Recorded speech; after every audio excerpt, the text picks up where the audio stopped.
I think 94.7 The Pulse rocks. And we are back live in the studio. The Delta Rig's really great Aussie band right there, Rah Rah Radio, getting airplay all over every other radio station. So we thought we might as well play it here as well. Well, Cal, I'll tell you who deserves airplay. 3 guys come to mind when I think of 150 goals. Bob Pratt in the 1930s, Peter Hudson in the 70s, and looking on a minor scale in the Colts GFL. You've just gone into the studio and he's just given you a whack. Minor scale. Welcome to the final Siren, mate. Good to be here. All right. You've just kicked your 150th goal in something like 36, 37 games of Colts. 3 years of Colts. Not sure how many games, but yeah. Well, take us through the whole process. Obviously, you've started early 2011, and South Barwon's just come off a flag in the Colts. I believe Hawthorn rookie Andrew Bosley kicked the winner that day. He did, and he's gone to rookie at Hawthorn at the moment. The first year, I was a bottom age player. We just had a really good team, had got a lot of skills, and forward entry was good, and had the confidence, and wasn't drinking so much back when I was underage. Oh, there you go. Max is already loving this. Go on, Ben. And just had a good team for it, and coach, and it was mainly it. Yep. It's an unbelievable club to be a part of, isn't it? South it is. Barwon. Very Definitely good with club. your seniors. Strong, yeah. Got a good culture there as well. Absolutely. Well, let's look at that first year. That was the year you kicked, I think, around 80 goals. Yeah, 86, I think. 86. Well, not that he's remembered the exact total.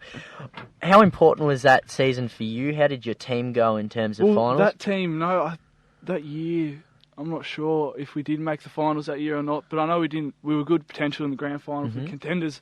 Actually, yeah, we got knocked out in the first final. I think it was a preliminary, and we lost to St Mary's. Or St Mary's? Yeah, by a point, which wasn't too good, and that knocked us out of the finals. But we should have won. We were good contenders that year, and I don't know, just lost it towards the end of the year. Right. Choked, I guess. Weren't as many goals when I look at the sheet the following 2 years. Did you not play as many games or move position? I had about 2 or 3 weeks off due to injuries, but besides that, I was in the midfield and backline a lot. I wasn't playing in my normal forward position, and coach wanted to try something different. I think that year was the first year coach, and just moved me around, got shuffled around a bit, and wasn't kicking as many goals. Yeah, I'm meant to be the Colts expert, but I've gone blank on who your coach is. Could you Dave tell? Giusto. Right. Yeah. And is he related to Matthew? Yes. Matthew's son plays reserves.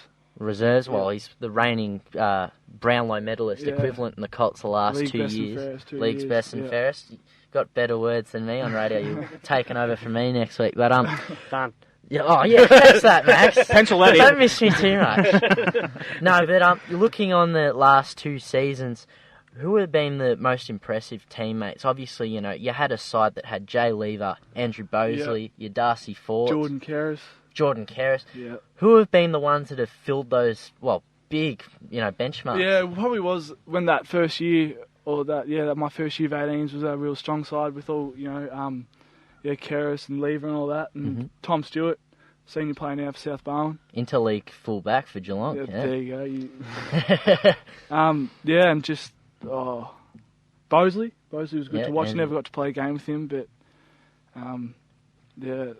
that's about it. Well, it's been a great journey, and I'm going to actually give another question to Max because I've been charging over. 150 goals, mate. That means you must have a pretty good routine. Going back and slotting it. You take a look at Josh Kennedy and his foolish run up. I don't get that, but Tommy Hawkins he's got an all right one. What's your routine, mate? I did start have a routine. I think it was that first year I did kick 86 goals. I got coached for I think it was 6-step run up and then a slight jog, go for the goals. But besides that, I don't really have a routine. I just go for the sticks and wherever it feels comfortable at the time. And don't do the Stevie J snap? No, I do a few times. Yeah, everyone does it. I've done it, Max. Come on. Velvet sledgehammer with the grass in the sky. Grass in the air. That year I kicked 86 goals. Half of them were snaps. So, okay, that's all right. It's easy to control the footy, isn't it? Yeah. If you know how to do it. Yeah. Well, we've looked back at the first 2 years. We'll now look at this year. You've kicked 3 goals or more. I'm not reading off anything, just off the top of my head. A total of 9 out of your 15 games.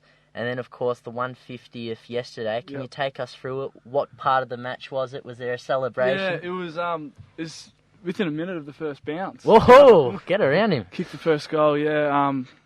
off a mark and then ran into the square and just booted it. But yeah, that was one of the best feelings because the whole team got around me. The back line, the mids and the forwards, there was Grovedale didn't have a man after it, and it was just good, amazing moment. Who was the first teammate to grab you? I can't remember, but I think all 5 jumped on me about the same time. So in the forward line, so. Well, look, it's a great career Colts-wise, but we've got to take a step back. This has been a massive year for the South Barwon Football Club. Yes. I mean, it's had a proud 100-year history, but I couldn't name you 2 biggest stories on what has happened this year. The first one, on a positive note, Matthew Scarlett has come on board. I have seen the Colts training with the seniors pre-season. Yep, pre-season. Being a tall forward, have you had to, first training session take on the great man? No, I haven't actually, not yet, which is pretty disappointing. I did do pre-season with him though and had a lot of, ball work with him, but never had the, never had the chance to man up on him, which is unfortunate. But haven't got a last name that he likes though, Maxwell. Yeah. Controversy this week. You might not just say my name's Bayden. Don't worry about the last name, Scarlett.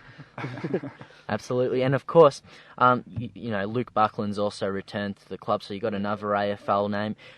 Do any of the boys at all get starstruck when you training with him, or has it come to a point where it's just like, yeah, he's one of the lads? Oh, is this Bucky? Oh, both of them. Well, Buckley and mainly Scarlett has bonded well into the group. Yep. He's not so much of a standout than he was at the start, and he's mellowed into it pretty good, and so not really.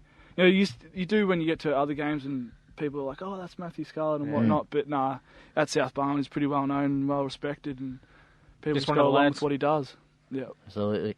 Well, the other story, unfortunately, Casey Tatungi, we've been talking about it. Do you recall where you were that day? I was watching it that game. Really? Yeah, in the club rooms, and happened on the far wing towards it, and just you never see it, and very unfortunate, unlucky on his behalf. Such a great player and good bloke. Yeah. Well, he's been listening to a lot of these interviews, and it's great to see he's still involved as a supporter to a great capacity.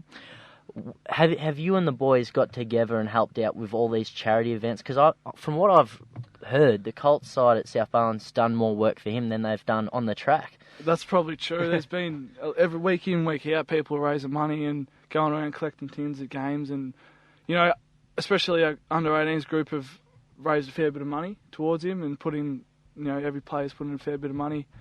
And, they're really happy with it and what we've done, and they're proud of our club and culture. Yeah, it's good to see that everyone's getting around it. It's fantastic. I keep saying it just shows if something like that happens to one of us, just the community just rallies, not only on the footy field, if it happens to us down the street or stuff like that. It's just amazing, and the stuff that South Barwon and the Lawn Footy Club have done is absolutely remarkable. And they had the round last week, but just continues and continues to build. I know South Barwon had a function last night. Yes, they did. That was for him. That was $100 ticket, that one, and free alcohol, and it was. I didn't end up going, but I heard it was pretty good.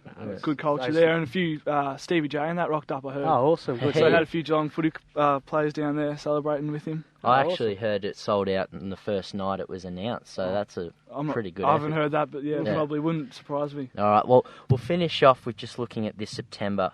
Based on the ladder in the Colts, if I get back to my fitness, I could be playing on you in this elimination final. So I cannot wish you good luck simply because I'd like a premiership medal. Having said that, how important to you would a premiership medal be in your last year as a junior footballer? I mean, I'm assuming you've played football before Colts, probably in the Little League.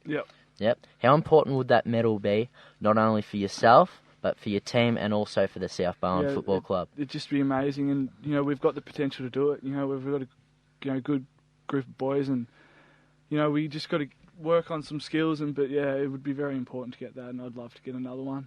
All right, well, we wish you all the best on behalf of the team at the final Siren. Thank you very much, boys. Thanks for joining us, mate. Just on Casey's old team in the VFL, Geelong winning 19-11, 125, defeated Casey 8-11, 59 in the VFL. 3 games clear on top now.